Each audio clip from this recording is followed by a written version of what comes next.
All right, welcome everybody to BSE 508. So I have with me one of my favorite people in the world. We typically get together in person when we're doing BSE 508, and I think also some other classes in biological systems engineering, Dave Bloom. Um, Dave is a really great resource. I have mentioned him and some of the other librarians at Steenbach and other libraries in several of my modules. So I want to make sure you go in and you look at those, and the engineering research guide that includes product design, Web of Science, Google Scholar, all of those different things that I've already recorded videos. But I also said that your most valuable resource at the library is the people. So Dave, thank you for doing this here with me today. And would you mind just talking a little bit about what you do at the library? Sure. Yeah, no problem. Thanks for having me. I think this is a great idea. So I'm a science and engineering librarian. When I'm on campus, I work at Steenbach Library. Right now, I'm working primarily remotely, although I'm spending a few hours at Steenbach on campus on Wednesday or on Wednesday nights this semester. I am the Patent and Trademark Resource Center representative for campus as well. So I have a lot of built-in knowledge on trademarks and patents, and I meet with people on those things all the time. When people are in the design process, I like to point out patents as an information resource. I think there are a lot of things that we can gain from patents, and not just in terms of protecting our own intellectual property. I'm also on an innovation and entrepreneurship group throughout campus with a number of other librarians at several libraries on campus. And I'm also a member of our research data management team. So I'm just kind of getting to know that area as well. So I have my hands in a few different pots, Yeah. and that's kind of the case with all of my colleagues as well.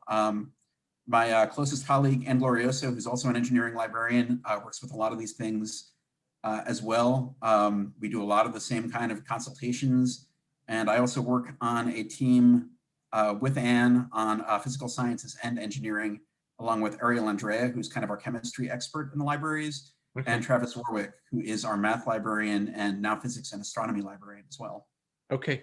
Very good. And I think in one of the lectures that I taped a couple of days ago, I actually had your picture and I had Anne. So I think you've typically been my 2 points of contact. For the students, I want to just remind you, so there will be an upcoming lecture where you are expected to dig in. Like Dave said, patents can be a really critical source of ideas. It's not just about protecting your ideas, but it's about looking at the ideas of other people and kind of like being able to stand on their shoulders and learn from what they went through. And then Dave, are you also, I know that I've talked with you a lot about standards as well. Between you and Anne, you're also a couple of our standards people, right? Yeah, Ann and I both work on standards. She primarily does the ordering of standards, so she's got a little more in-depth knowledge than I do, but we both do a fair bit with standards, and we can point people to the standards they might want to use or look at when they're designing their products. Okay, so if you're watching this and you think like, oh, I saw Dave and John talking previously, if you see this particular video again in the standards module and in the intellectual property or the patents module, that's why, because these people are the people to go to when you run into barriers. So Dave, what I always tell students is like, don't wait till the last minute. I talk a lot about the importance of, if you're assigned something, formulating a set of research questions before you start poking around databases and those kinds of things. And yet a lot of students wait till the very last minute. Let's just assume though that they have done their homework, that they've formulated questions, they've got search terms, and they still are just not getting what they need. As a librarian, how do you prefer that they work with you? We actually have no preference as far as that goes. We have all kinds of ways of getting in touch with librarians.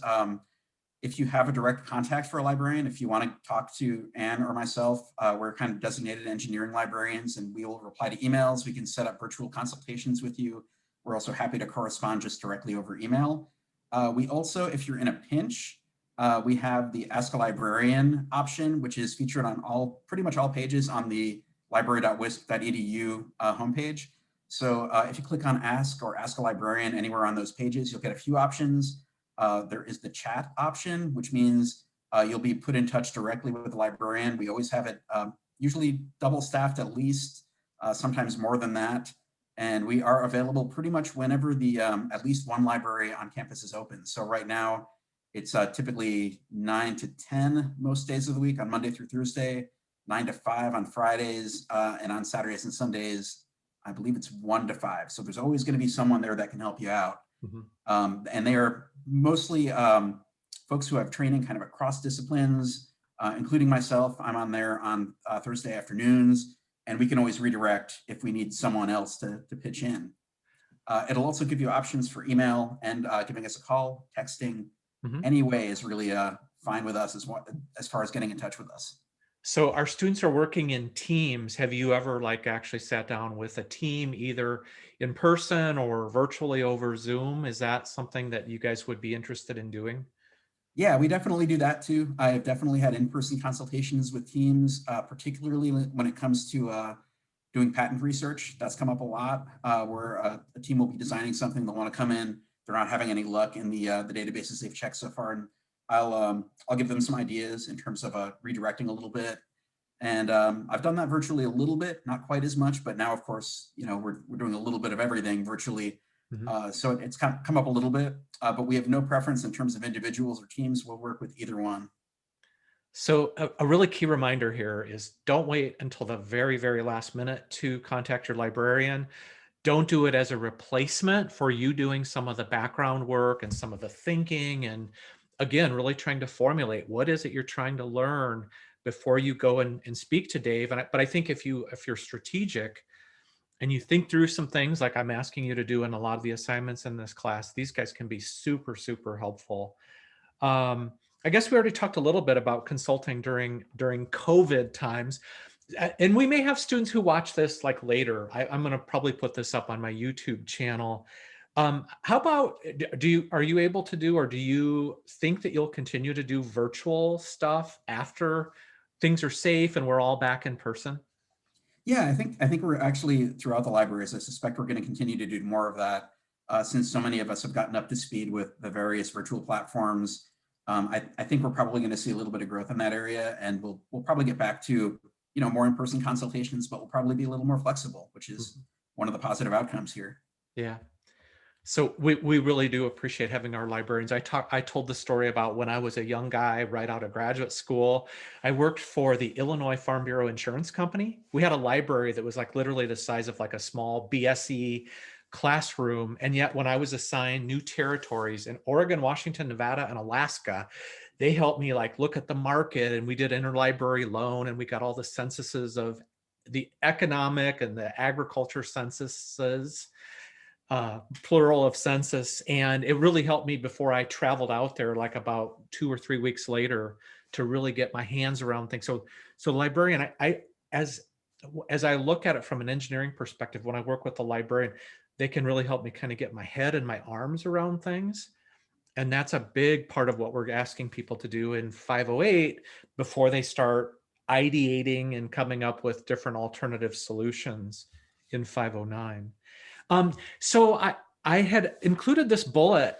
So again, I talk about Google Scholar, Web of Science. I know you talk often about Scopus. Mhm. Oh, the other one I also try to show them how to get into is the ASABE Technical Library. So I kind of have a how-to of like how to get into that and how to search.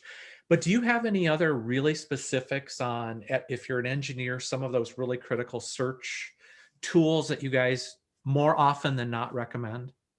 I think those are actually really good starting points. Particularly Scopus and Web of Science are excellent complements to each other since they do very much the same thing.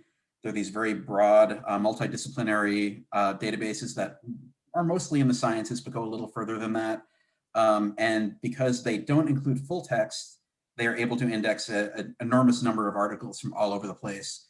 Um, and so that's a really good starting point, because what happens is when you first start searching, you're going to be looking for slightly broader topics. So you don't necessarily always want to consult a full text database Mhm. initially.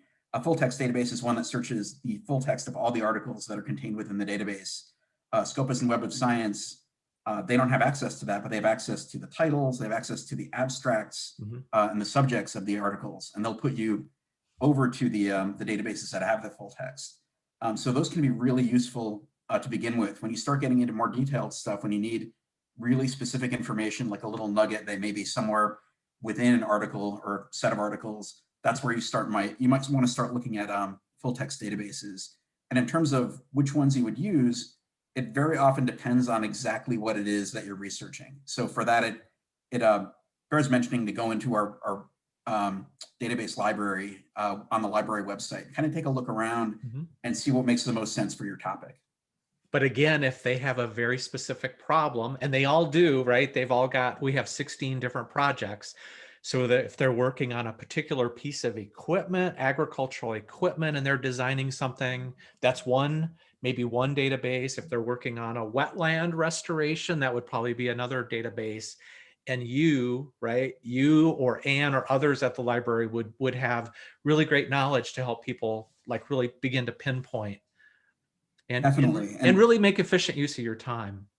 Yeah, and I should mention actually that we're not the endpoint very often because we have specialty knowledge, but sometimes you're going to be working, for instance, maybe you'll be doing market research. In those cases, we might refer you to the business librarians, where there are a couple of business librarians who have really detailed knowledge of those databases. We have deep connections throughout all the libraries on campus, and we know who to refer you to, and that's maybe one of the most valuable things about us, that we have this kind of network. That we can refer you to the folks who really know certain parts of the research process. So just to summarize, I harp on this all the time. If you're getting paid the big bucks to be an engineer out in the real world, they're paying you for your time. They're paying you to understand the process, how to find and access and analyze and evaluate information, but also then to gain wisdom from that information. And your librarian is just a really key partner in that whole process. So Dave, thanks for all that you do. Thanks. Also, just one other thing that I did miss here, standards. So we have a lot of students sometimes who might need a sort of obscure standard, maybe is related to the automotive industry or an environmental standard. Even if those aren't in the library, with some standards, you can help us get at least summaries of those. Is that right? Yeah. In fact, we don't even know what standards. Well, we don't know what standards you need until you tell us. So it's really important that you let us know if you're looking for a particular standard, because we can purchase it electronically on your behalf. Our main standard database actually basically gets emptied out at the beginning of every fall, and we have to restock it. And so it's very much predicated on the requests that we get from our patrons. So please let us know if you're looking for something. And if you don't know how to look or what you're looking for, get in touch and we'll try to set you up with some basics on doing that. So that's the bottom line on all of this. If we get to an assignment, we grade it, and you say, "Oh, I would have liked to have included this, but I couldn't find it, or I couldn't get my hands on this particular piece of information," my first question is going to be, "Did you talk to Dave Bloom?" So thanks again, Dave. I'm going to stop our recording. Any last minute words of wisdom before we sign off? No, just broad encouragement to get in touch. We love to hear from you. That's why we got into librarianship, all of us. So we want to hear your questions, and there's never a bad time. There's never a bad question. Just let us know how we can help you out. Awesome. Thank you for your time today.